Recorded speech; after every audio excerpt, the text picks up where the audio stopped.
പരിശുദ്ധ പരമ ദിവ്യകാരുണ്യത്തിന് നേരവും ആരാധനയും സ്തുതിയും പുകഴ്ചയും ഉണ്ടായിരിക്കട്ടെ. ഈശോ മിശിഹായ്ക്ക് സ്തുതിയായിരിക്കട്ടെ. ഈശോയിൽ എത്രയും സ്നേഹമുള്ളവരെ, വിശുദ്ധ കൊച്ചു ത്രേസ്യയുടെ മറ്റൊരു ദിവ്യകാരുണ്യ അനുഭവം ധ്യാനിച്ചുകൊണ്ട് നമുക്കിനി ഈശോയെ ആരാധിക്കാം.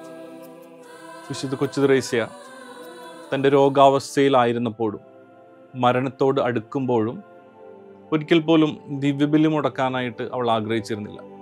ഇത്ര വയ്യെങ്കിലും ഒന്ന് ദിവ്യകാരുണ്യ സന്നിധിയിൽ പോയിരുന്ന് പ്രാർത്ഥിക്കാനായിട്ട് അവൾ സമയം കണ്ടെത്തിയിരുന്നു. പ്രത്യേകിച്ച് പരിശുദ്ധ ബലിയർപ്പിക്കാനായിട്ട് അവൾ സമയം കണ്ടിരുന്നു, പരിശുദ്ധ ബലിയിൽ പങ്കെടുക്കാനായിട്ട്. അങ്ങനെ സ്വന്തമായിട്ട് നടന്നു പോകാനായിട്ട് പറ്റില്ല അവൾക്ക്, കാരണം ശരീരം അത്രമാത്രം ക്ഷീണിച്ചിരുന്നു. അപ്പം എല്ലാ ദിവസവും രാവിലെ ഒരു സിസ്റ്റർ വന്ന് അവളെ സഹായിക്കും, അവളെ ക്ലീനാക്കി പള്ളിയിൽ കൊണ്ടുപോയിരുത്തും. അവൾ അവിടെ ഇരുന്നു കൊണ്ട് പരിശുദ്ധ ബലിയിൽ പങ്കുചേരും. ഒരു ദിവസം ഈ സിസ്റ്റർ കൊച്ചു ത്രേസ്യ ഒരുക്കി പള്ളിയിൽ കൊണ്ടുപോകുന്ന സിസ്റ്റർ വരാനായിട്ട് അല്പം താമസിച്ചു പോയി. രാവിലെ കുർബാനയ്ക്ക് തൊട്ട് മുമ്പാണ് ഇവൾ ഓടിയെത്തുക. ഇങ്ങനെ പെട്ടെന്ന് കൊച്ചു ത്രേസ്യ ഒരുക്കിക്കൊണ്ടിരിക്കാൻ പള്ളിയിൽ കൊണ്ടുപോകാൻ വേണ്ടിയിട്ട്. അവളുടെ വസ്ത്രത്തിൽ പിൻ ചെയ്യുന്ന സമയത്ത്, പിന്ന് കുത്തണ സമയത്ത് ഈ പിന്ന് അവളുടെ തൊലിയിലേക്കാണ് കയറിപ്പോയത്, കൊച്ചു ത്രേസ്യയുടെ തൊലിയിലേക്ക്. അവൾ ഈ വേദന കടിച്ചമർത്തിക്കൊണ്ട് ആരോടൊന്നും പറയാണ്ട് സൈലൻ്റ് ആയിട്ടിരിക്കുകയാണ്. ഇങ്ങനെ പിന്ന് തൊലിയുടെ ഉള്ളിൽ കയറിയിരിക്കുകയാണ്. ഈ ഒരു വേദനയോടുകൂടെ കൊച്ചു ത്രേസ്യ പരിശുദ്ധ ബലിയിൽ പൂർണ്ണമായിട്ട് പങ്കുകൊണ്ടെന്നാണ് പറയാം. അങ്ങനെ എല്ലാം കഴിഞ്ഞ് മുറിയിലെത്തിയ സമയത്ത്, വസ്ത്രം മാറ്റുന്ന സമയത്താണ് സിസ്റ്റർ ശ്രദ്ധിച്ചത് ഈ പിന്ന് അവളുടെ ശരീരത്തിൽ ആഴ്ന്നിറങ്ങിയിരുന്നു. അപ്പോൾ കൊച്ചു ത്രേസ്യയോട് ഈ സിസ്റ്റർ ചോദിക്കുന്ന ഒരു ചോദ്യം, എന്തുകൊണ്ടാണ് ഈ പിന്ന് കയറിയപ്പോൾ തന്നെ നീ പറയാണ്ടിരുന്നത്? ഞാൻ അപ്പം തന്നെ മാറ്റുമായിരുന്നല്ലോ. അതിന് മറുപടിയായിട്ട് വിശുദ്ധ കൊച്ചു ത്രേസ്യ പറയുന്നത് ഇങ്ങനെയാണ്: ഞാൻ നിന്നോട് അപ്പോൾ ഇത് പറഞ്ഞിരുന്നെങ്കിൽ, എന്നെ വേദനിപ്പിച്ചല്ലോ എന്നുള്ള സങ്കടത്തിൽ നിനക്ക് ബലിയർപ്പിക്കാനായിട്ട് സാധിക്കില്ല നന്നായിട്ട്.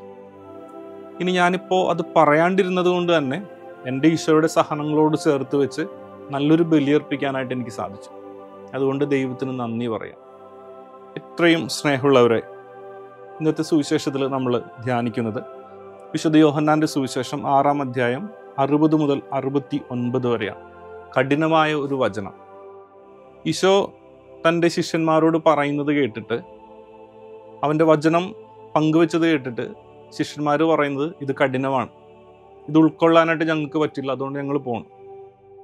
വേദനയുടെ സമയത്ത് ഇച്ചിരി ഡിഫിക്കൽട്ടീസ് ജീവിതത്തിലേക്ക് വന്നപ്പോൾ ഇത് കഠിനമാണെന്ന് പറഞ്ഞ് അവൻ്റെ ശിഷ്യന്മാരിൽ പലരും അവനെ വിട്ടുപോയി എന്നാണ് പറയുക. ഇവിടെ കൊച്ചു ത്രേസ്യ തൻ്റെ വേദനകളുടെ സമയത്ത് തമ്പുരാനോട് ചേർന്ന് നിന്നു.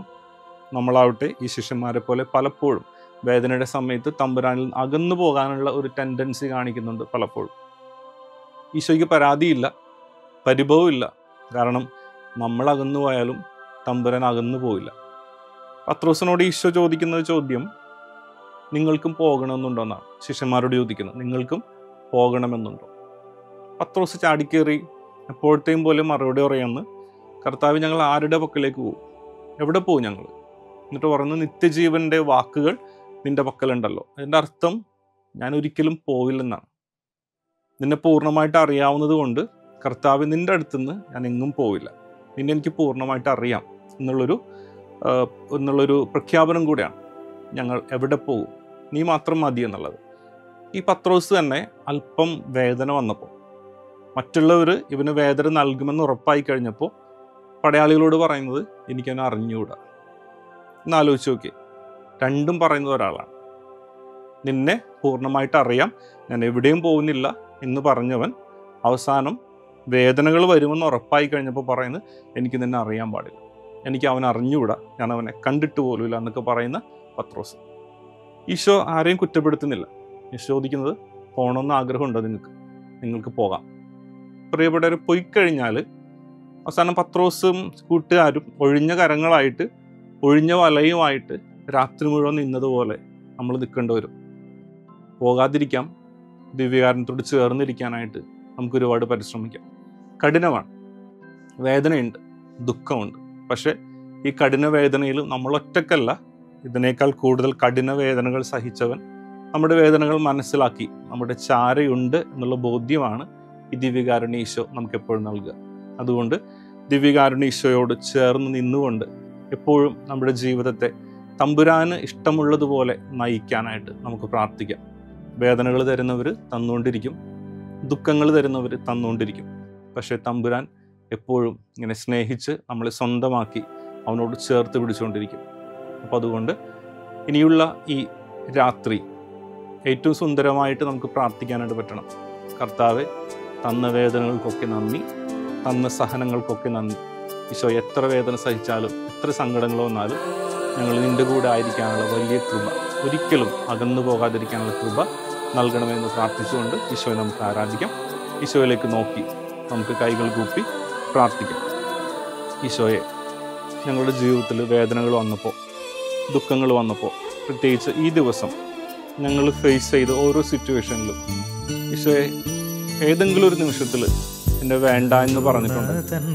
ഒരു വാക്കുകൊണ്ടായിരിക്കാം, പ്രവൃത്തി കൊണ്ടായിരിക്കാം, ഒരുപക്ഷെ ഞങ്ങളുടെ ഒരു ചെറിയ നിസ്സംഗത കൊണ്ടുപോലും ആയിരിക്കാം. ഈശോയെ, എന്നെ അല്പമെങ്കിലും ഞങ്ങൾ വേദനിപ്പിച്ചു പോയിട്ടുണ്ടെങ്കിൽ മാപ്പ് പറയുന്നു. ഈശോയെ തമ്പുരാനെ, നാളെ എന്ന നല്ല ദിവസത്തിലേക്ക് ഞങ്ങൾ എണീക്കുമ്പോൾ ഇതിനൊരു മാറ്റം വരുത്തുന്ന നല്ല മക്കളായിട്ട് മാറാനായിട്ട് അനുഗ്രഹിക്കണം. ഈശോയെ, വേദനകൾ തന്നാലും ദുഃഖങ്ങൾ തന്നാലും പ്രയാസങ്ങൾ തന്നാലും ഒരിക്കലും നിന്നെ വിട്ടു പോകാതിരിക്കാൻ, നിന്നെ അറിയില്ലെന്ന് ആരോടും പറയാതിരിക്കാൻ ഈശോയെ ഞങ്ങൾക്ക് കൃപ നൽകണം. ഈശോയെ, ഈ നിമിഷം എല്ലാവർക്കും വേണ്ടി ഞങ്ങൾ പ്രാർത്ഥിക്കുന്നു. ദിവ്യകാരുടെ ആരാധനയിൽ പങ്കെടുക്കുന്ന ഓരോ മക്കളെയും ഇതിൽ ഒരുപാട് കൃപകൾ കൊണ്ട് നിറയ്ക്കണം. ഈശോയെ, ഞങ്ങളോട് പ്രാർത്ഥനാ സഹായം ആവശ്യപ്പെട്ടു. ആർക്കൊക്കെ വേണ്ടി ഞങ്ങൾ ആരോടെങ്കിലും ഞങ്ങൾ പ്രാർത്ഥിച്ചു കൊള്ളാമെന്ന് പറഞ്ഞിട്ടുണ്ടെങ്കിൽ അവരെയും ഓർമ്മ ഈശോയെ, രോഗത്താൽ കഷ്ടപ്പെടുന്നവർ എല്ലാവരെയും അനുഗ്രഹിക്കണം. ഈശോയെ, ഈ പ്രാർത്ഥനയോടുകൂടെ നമുക്ക് ദിവ്യകാരുടെ സന്നിധിയിൽ ആശീർവാദത്തിനായിട്ട് കുട്ടിമേൽ നിന്ന് പ്രാർത്ഥിക്കാം.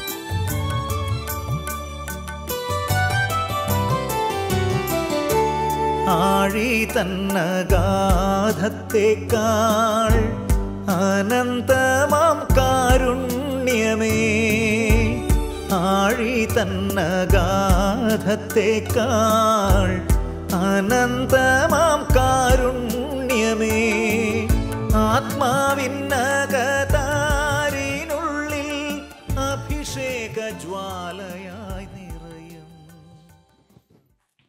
കുരിശ് വരച്ച് നമ്മൾ തന്നെ വിശുദ്ധീകരിക്കാം. വിശുദ്ധ കുരിശിന്റെ അടയാളത്താലെ ഞങ്ങളുടെ ശത്രുക്കളിൽ നിന്ന് ഞങ്ങളെ രക്ഷിക്കാൻ ഞങ്ങളുടെ തമ്പുരാനെ, പിതാവിൻ്റെയും പുത്രൻ്റെയും പരിശുദ്ധാത്മാവിൻ്റെയും നാമത്തിൽ ആമേൻ. ഈശോ മിശിഹായ്ക്ക് സ്തുതിയായിരിക്കട്ടെ, ഇപ്പോഴും എപ്പോഴും സ്തുതിയായിരിക്കട്ടെ. കരുണതൻ കയർ പിടിച്ച് നയിച്ചിടും സ്നേഹമേ, ദിവ്യകാരുണ്യ സ്നേഹമേ, പരിശുദ്ധ സ്നേഹമേ, പരിശുദ്ധ പരമദിവ്യകാരുണ്യമേ, അനന്ത സ്നേഹമേ, പരിശുദ്ധ പരമദിവ്യകാരുണ്യമേ, അനന്ത സ്നേഹമേ.